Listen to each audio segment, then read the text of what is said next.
Let's begin by some of the things that we have talked about as a crew here.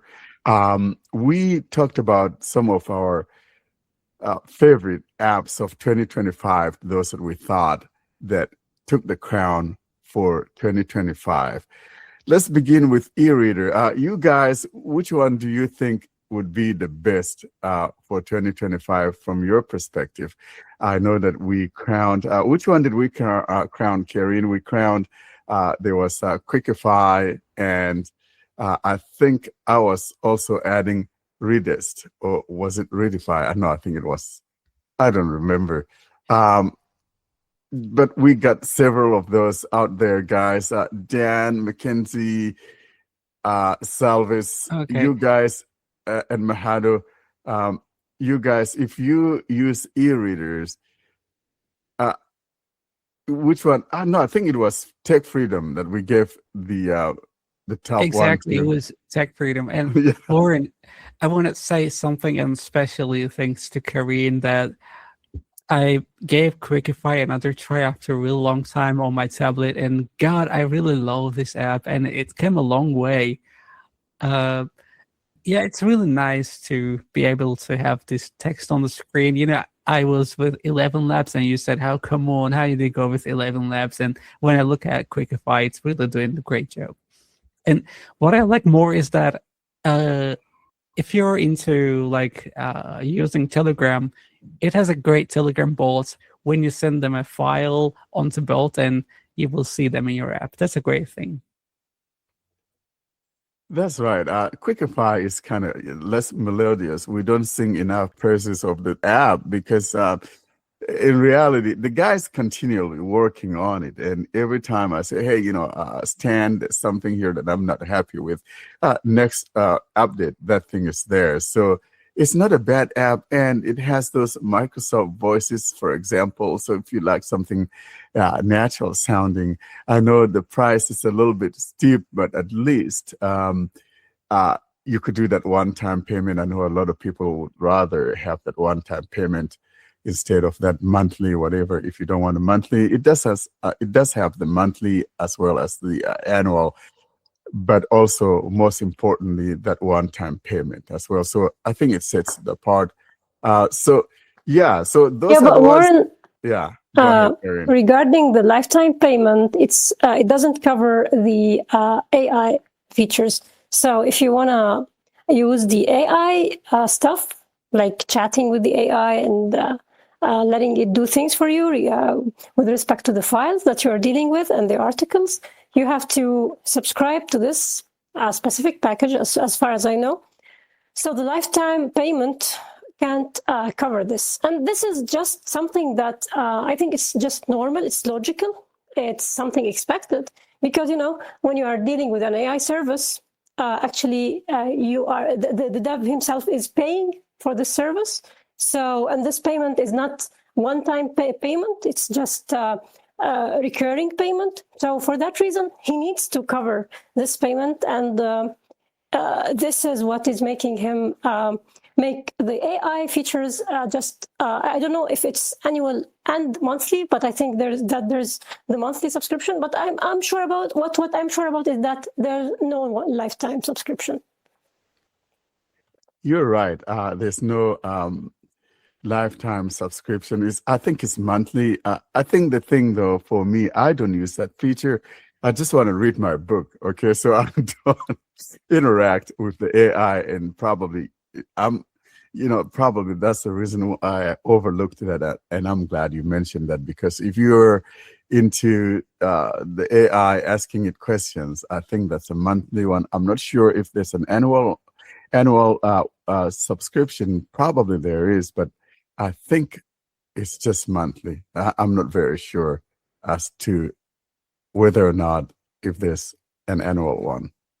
So Dan, let's start with you. Do you use any ebook reader apps? And if you do, which one would you deem as the best for 2025?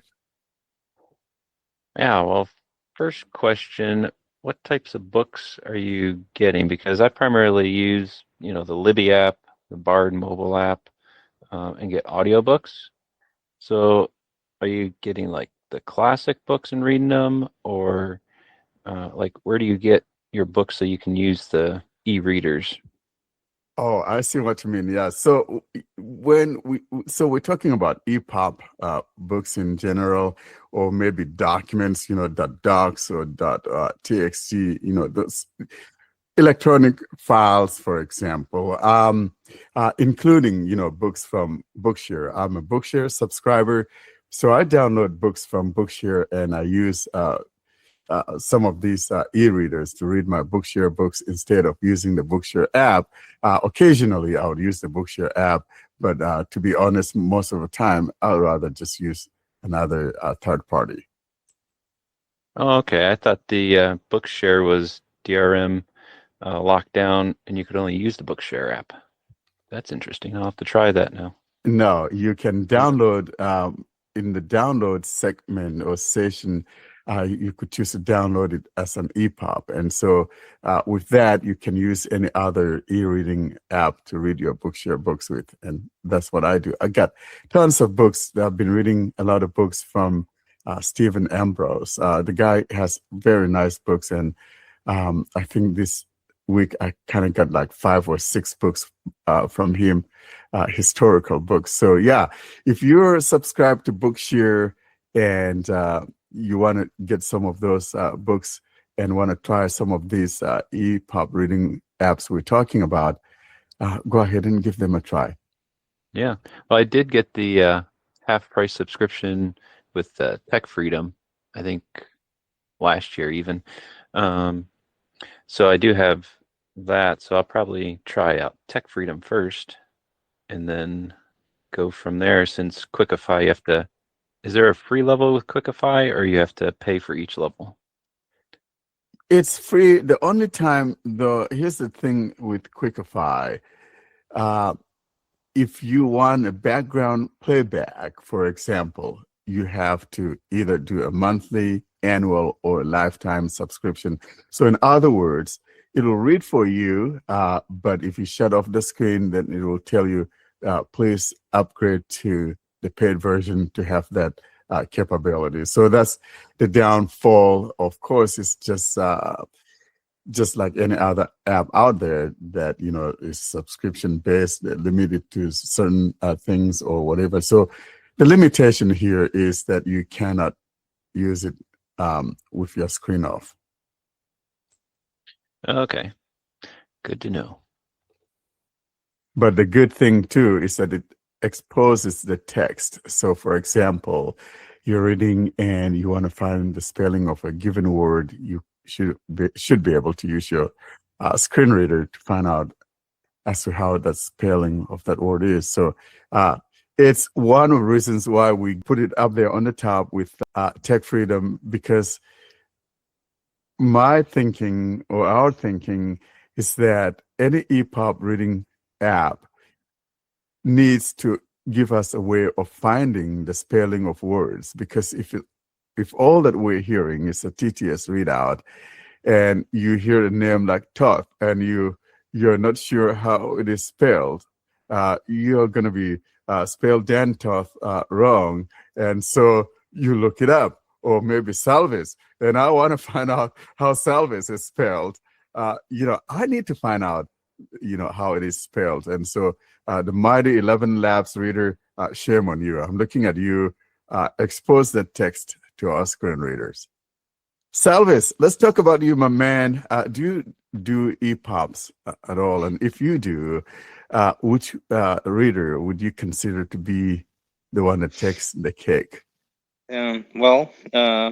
Cake goes to at Voice Aloud Reader. When I read EPUBs, PDFs, and any other long form text documents, I usually use Voice Aloud Reader.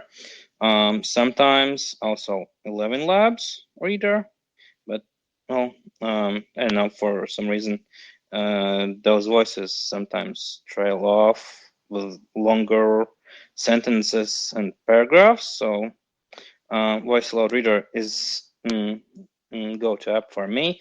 And yeah, I also like recording those text files sometimes so I can share them with some relatives or friends who also are blind, and yeah, it helps. So yeah, that's about me. Yeah, so text aloud, at voice aloud, what is it? At voice Yeah, aloud, right? at voice At aloud. voice, yeah. The guy has been trying a lot. I mean, he's got constant updates and he pays attention to accessibility, and definitely is one of those apps that you cannot go wrong with, and supports lots of different formats, especially struggling with a PDF. That is good for that. Sometimes I think though the conversion takes a little bit of time, but so do all of them. Some are fast and some are very slow when it comes to converting PDF files or whatever. So Yeah. yeah. Well, at voice aloud, good thing is it uses Google PTS or on Google Cloud as well, and Google is like one of few TTSs which reads out in Latvian language. Yeah, 11 Labs now also offers reading out in Latvian language, but well, sometimes they have not so well pronunciation. So yeah, Google is a bit better. Yeah. So at voice aloud reader is the one for you. Yep. Mackenzie girl, do you read EPUBs? So I haven't been. So I'm gonna be honest here. I've been looking at a few readers back then. One reader I have messed with in the past, and I might try installing it on this here phone. Is I think it's a program called InstaReader. Another program I know I can get my hands on is Dolphin Easy Reader, because it's on Android, and you guys know how I used to use the Braille Note Touch and those devices. So I kind of got into Easy Reader and stuff like that. I'm planning to try out Bookshare Reader because I still have an active account. I don't know. I haven't been doing much. Most reading I do is on the computer. So that's also that too. So yeah. Yeah, so you mentioned Easy Reader from the Dolphin guys as well as the Insta Reader. Yeah, I think there's something called the Insta Reader. I have Yeah, it. it's InstaReader, but now it Yeah, has been discontinued. yeah, I don't think it's there anymore. I'm not sure what's going on. Mahado, you probably know more about it. I think the developers from India, right? Insta Reader. Yeah. She's from. I don't know. I mean, I'm not sure whether she is the lead developer or she was, in fact, one of the representatives of the dev. But I was one of the like team members when they needed some like translator for the regional language. So yeah, it suddenly got disappeared. But we tried, you know, several times to knock their doors, but no. Yeah, well, it's kind of a little bit hard for some of these things to continue, most especially when you're It was looking more for like payment. an audio player. It was more like an audio player because you would like you got lots of options like mm, just like yeah. I think you are referring to that, like play forward, like treating a PDF just like an audio with your TTS. Yeah, I've messed with it a little bit, but Yeah. Now, Mackenzie, you mentioned that Easy Reader from Dolphin. Now, I like the Dolphin Easy Reader. The one thing I don't like about it, and maybe probably it's something I'm doing wrong, but tell me if someone else uses it, does it remember the place you left? For me, it doesn't. So let's say I'm reading a book called Sally, for example, And I've read to chapter 5 and I close the app and I shut down my phone and come back and I tap on Sally again. It opens it up from the beginning again. And so that's one of the reasons why I don't like Easy Reader. I have to go back into the table of contents and find the not a chapter that I problem. want to read. That's not a problem with me. It worked for me. It stayed where I left off. I don't know why it's not leaving where you left off, but So, but are you doing that on the computer though? Because this is on my phone. no. This was on the Braille Note Touch that I used to use, the Braille Note Touch Plus that I used to use. It would continue where I left off. And I don't know if they had an update to it or... Yeah, they do I'll have have to try it updates. They again. push out updates a lot. But I had, it just never stayed for me. Karen, you're my gal that uses the e-readers. Do you use that Easy Reader? And if you do, what's your experience with it remembering the last place you were at?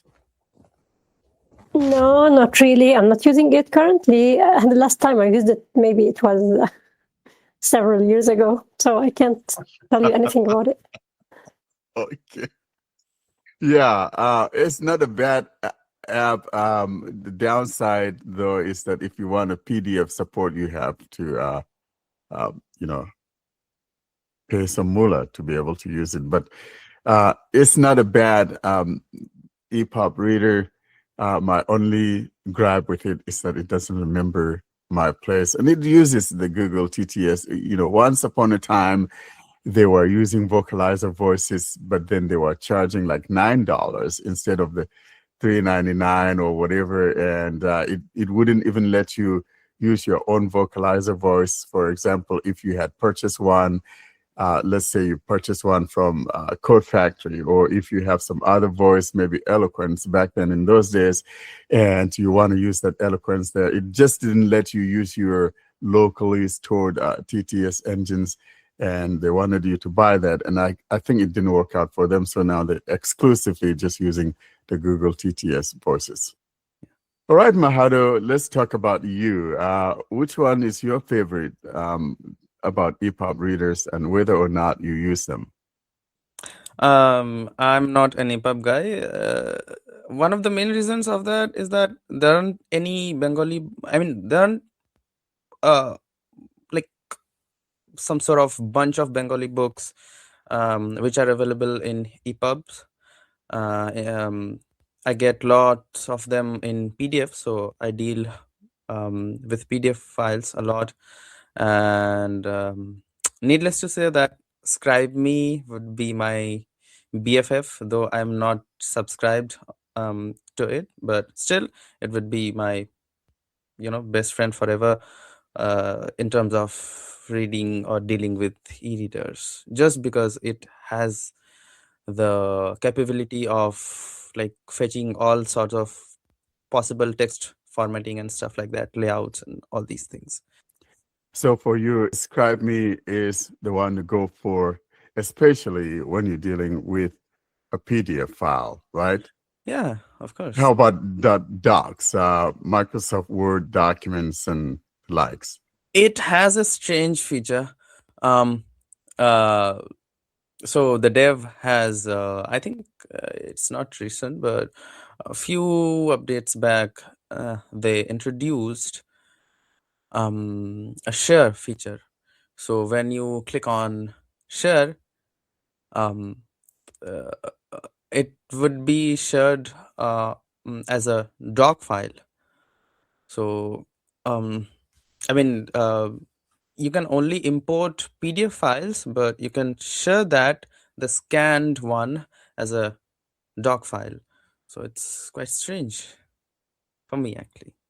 But yeah, I mean, if someone would like to share that on one of their cloud storage, and like they would like to edit that later for their better understanding, yeah, they could do that. I just want to mention here in passing one of the blindness focused readers is another one, the SM ReadMate, SM space ReadMate, from Vietnam. That's another good reader. He wants to come on and talk about it on our podcast. We just haven't had the opportunity to. But it's another good one if you're looking for something to read. I don't think at the time, though, that it supports PDF files. But if you're mainly into EPUBs, it's a good one to use because, they are blind, so they pay attention to some of the pitfalls that e-readers have. And so it's a good one to take a look at. Yeah. In fact, if I sometimes deal with EPUB, then I import that on my PC instead of I don't have any application to deal with EPUB on Android.